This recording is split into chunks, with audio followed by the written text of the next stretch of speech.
Dans ce premier volet sur les astuces et effets CSS, nous allons apprendre très simplement à créer une animation sur un texte d'accueil. Comme vous le verrez, aucun code JavaScript ne sera nécessaire. En l'occurrence, ici, il s'agit d'une animation entrante, je rafraîchis la page pour que vous le constatiez, sur un texte d'accueil. Les CSS sont des feuilles de style en cascade, Cascading Style Sheets. On les exploite pour définir les attributs des éléments HTML qui composent les pages d'un site web. Conventionnellement, on les lit et on les déclare dans l'entête de la page, soit la section Head. Ils sont ainsi externalisés pour être exploités par toutes les pages du site. C'est une excellente manière de normaliser les réglages de mise en forme et de mise en page. Mais c'est aussi une excellente façon d'optimiser les travaux de retouche. La moindre modification sur l'un des styles est ainsi automatiquement répercutée sur toutes les pages qui l'utilisent. La vocation de cette série d'astuces n'est pas d'apprendre le CSS en partant du B à bas. Avec les innombrables sources en libre service sur le web, il suffit de se servir pour s'inspirer et répliquer les réglages souhaités. Dans cette série, nous proposons de découvrir des astuces et des effets intéressants qu'il est possible d'appliquer pour agrémenter les pages d'un site. Et dans ce premier volet, très simplement, nous allons voir comment créer cet effet d'animation entrant sur ce texte d'accueil. Pour la construction de ce premier effet basique, nous proposons de récupérer des sources. Elles offrent une page web structurée, mise en forme et mise en page par certains styles CSS. Mais bien entendu, ceux concernant l'animation sont à construire.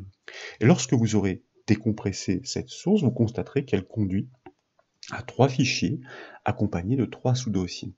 Les 3 fichiers sont nommés respectivement index.htm, animation.txt et keyframes.txt. Index.htm est la page HTML à partir de laquelle nous allons travailler, entre autres. Elle offre la structure organisée par les styles, et précisément, ces styles sont déclarés et paramétrés dans le sous-dossier CSS. Les deux autres sous-dossiers, en revanche, n'offrent pas grand intérêt pour l'instant, mais cette structuration est celle que nous retrouverons au fil de nos péripéties sur la découverte des effets et astuces avec les styles CSS. Les deux fichiers TXT, donc, les deux fichiers de texte à la racine, fournissent quant à eux les fragments de code CSS permettant de donner vie à l'animation souhaitée. Vous l'avez compris, dans ce premier volet, il n'est pas question de coder, mais simplement de restituer par copier-coller. Avant de débuter, il est important de comprendre comment les éléments HTML sont articulés et comment ils sont organisés par les styles. C'est pourquoi je vous invite à double-cliquer sur le fichier index.htm afin de l'ouvrir dans le navigateur déclaré par défaut. Dans mon cas, eh bien, ce fichier est déjà ouvert. Et nous débouchons donc sur une page web d'accueil avec une structure et une mise en forme, comme nous le disions, qui valent ce qu'elles valent. Seule la technique nous intéresse. En haut du rectangle à quoi arrondi, le texte d'accueil est bien présent. Bonjour et bienvenue, mais à ce stade, il semble très introverti. Côté mise en forme, il est en retrait par rapport à tous les autres éléments de la page. De plus, aucun effet d'animation ne lui est affecté. Il s'agit bien sûr de tout l'enjeu de cette première astuce. De nouveau, donc, eh bien, à la racine du dossier de décompression, cette fois, je vous invite à cliquer droit sur le fichier index.htm et dans le menu contextuel, de choisir de l'ouvrir avec un éditeur comme le Notepad++.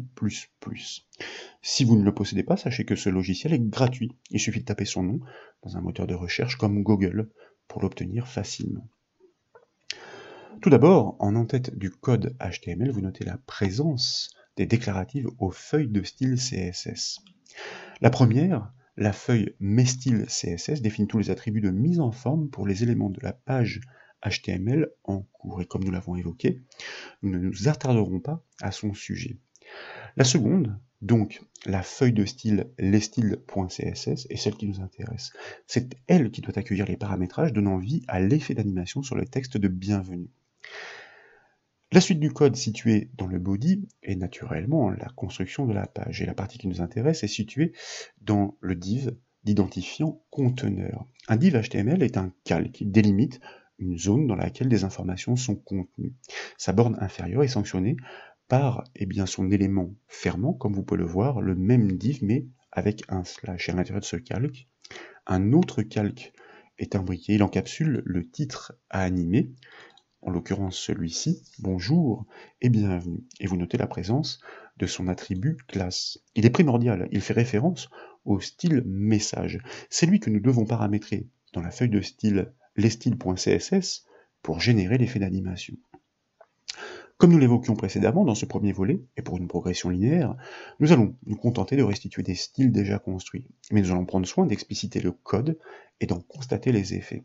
Donc, de nouveau, à la racine dossier de décompression, cette fois je vous propose de double-cliquer sur le dossier CSS pour l'ouvrir, et dès lors nous allons cliquer droit sur ce fichier, les styles CSS, et là encore nous allons choisir de l'ouvrir dans l'éditeur Notepad++.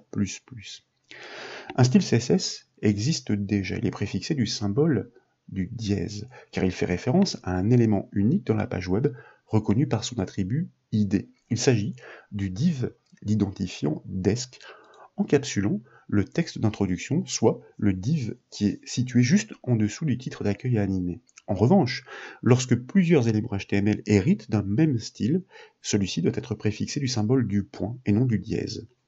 Dès lors, dans la balise HTML de chacun de ces éléments, c'est l'attribut class, bien sûr, qui permet d'y faire référence à la place de l'attribut ID. De nouveau, à la racine du dossier de décompression, cette fois nous allons directement double-cliquer sur le fichier keyframes.txt. Et là, je vous invite à sélectionner tout le code par le raccourci clavier CTRL-A, à le copier par le raccourci clavier CTRL-C, à revenir dans l'éditeur Notepad++, précisément sur le fichier lesstyles.css. Nous allons cliquer après l'accolade fermante pour y placer le point d'insertion, puis nous allons enfoncer la touche Entrée pour repousser ce point d'insertion en dessous, et là je vous propose de coller ce code avec le raccourci clavier CTRL-V. Dans la foulée, nous allons enregistrer les modifications avec le raccourci clavier CTRL-S. Un keyframes est une règle CSS. Dans une feuille de style, il est nécessairement préfixé du symbole de l'arrobase, comme ici, et suivi du nom de la règle, en l'occurrence ici, le nom monAnime. Cette animation n'existe pas encore, chaque chose en son temps. Le keyframes permet de définir les étapes qui composent la séquence d'une animation CSS, et comme vous pouvez le voir, chaque séquence est délimitée par des accolades. Le point de départ commence à 0%. L'attribut transform paramètre le type d'animation initiée. Avec la fonction translateY, nous initialisons une animation verticale. Le point de départ est défini à 10 VH. VH est une unité de mesure relative aux dimensions de la page. Sans entrer dans les détails pour l'instant, le texte concerné doit donc débuter son animation en dessous de sa position d'origine. L'attribut opacity est réglé à 0, donc le texte concerné doit être transparent au début de l'animation. Cette animation, précisément, est complétée à 100%, et naturellement, il s'agit de définir l'état d'arrivée des deux attributs paramétrés au début de l'effet. Dans l'attribut transform, nous passons cette fois la valeur de 0px à la fonction translateY. De cette façon, l'élément HTML concerné doit retrouver sa position d'origine telle qu'elle est définie dans la structure HTML de la page web. Puis, nous réglons l'attribut opacity à 1, soit à 100%. L'élément HTML, complètement transparent au début de l'animation, doit recouvrer son opacité totale à l'issue de l'effet en même temps que sa position d'origine. Mais pour qu'elle soit totalement fonctionnelle, cette animation requiert encore certains paramètres comme sa durée, son délai ou encore son effet de progression. Et ces paramètres se définissent dans le style associé à l'élément HTML concerné. D'ailleurs, à ce stade, nous pouvons en faire la démonstration.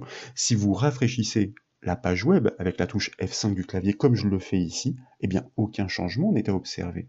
Souvenez-vous, dans la page HTML, le calque du texte d'accueil est associé au style message. Nous pouvons précisément d'ailleurs revenir dessus avec l'attribut class. C'est lui qui va permettre d'associer la règle keyframes à l'animation de l'élément. Et c'est pourquoi, de nouveau, à la racine du dossier de décompression, nous allons cette fois double-cliquer sur le fichier animation.txt.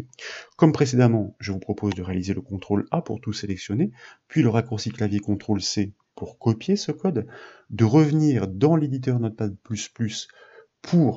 sur la feuille lesstyles.css, de cliquer à la fin, après la dernière accolade fermante, d'enfoncer la touche Entrée du clavier et de coller ce code par le raccourci clavier CTRL-V. Nous déclarons donc ce fameux style message, et comme nous l'avons expliqué, il est bien précédé du symbole du point et non du dièse. Il est en effet appelé par l'attribut class dans la balise div du texte d'accueil depuis la page HTML. D'autres éléments HTML peuvent donc l'utiliser pour subir le même effet d'animation. Et à ce titre, le premier attribut indique le nom de l'animation à jouer. Et comme vous pouvez le voir, eh bien, il s'agit de celle que nous avons définie dans le keyframes. Donc le lien est établi avec ce keyframes. Mais à ce stade, même si nous connaissons l'état de départ et l'état de fin, il nous reste à définir les étapes de l'animation. C'est la raison de la présence des attributs qui suivent. Nous définissons la durée sur 3000 millisecondes, soit une animation qui se joue sur 3 secondes. Puis, nous définissons le délai sur 500 millisecondes. Cela signifie qu'au premier chargement de la page, l'animation du texte attend une demi-seconde avant de se déclencher. Ensuite, nous définissons le style de l'animation sur is, in, out. Nous aurons l'occasion de découvrir les différentes valeurs qu'il est possible de passer à cet attribut Animation Timing Function. Avec celle-ci, l'animation n'est pas linéaire. Elle débute lentement, elle progresse régulièrement et ralentit pour rejoindre le point final, position et opacité. Enfin, le dernier attribut, donc Animation Iteration Count, est réglé à 1. Il est clair, il indique que l'animation ne doit être jouée qu'une fois. Vous pourrez modifier ce paramètre pour constater l'incidence. Il convient donc d'enregistrer les modifications sur cette feuille de style, de revenir sur notre navigateur web et bien sûr de rafraîchir la page avec la touche F5 du clavier. Comme vous pouvez le voir, l'animation se joue en respectant les attributs que nous avons définis et expliqués. Le texte d'accueil part d'une position basse et devient de moins en moins transparent jusqu'à rejoindre sa position verticale d'origine. Tout cela est bien déroulé sur 3 secondes, en respectant un délai de déclenchement d'une demi-seconde. Cependant, le texte en question manque de charisme. Ses attributs sont tellement neutres qu'il passerait presque inaperçu par rapport aux autres éléments de la page. Nous devons le mettre en valeur, et c'est bien la vocation des styles CSS.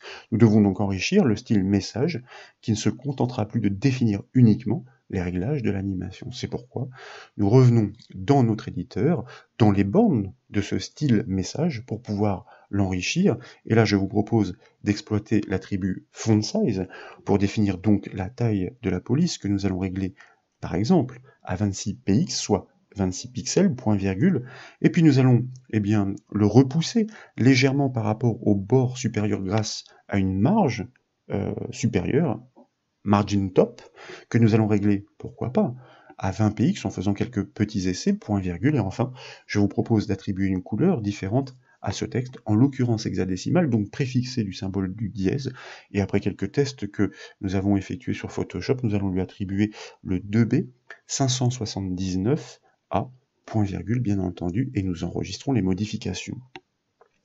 Nous avons donc ajouté un réglage sur la taille de la police, sur la marge supérieure, à respecter sur la couleur du texte codé en hexadécimal. Il s'agit d'un bleu assez foncé.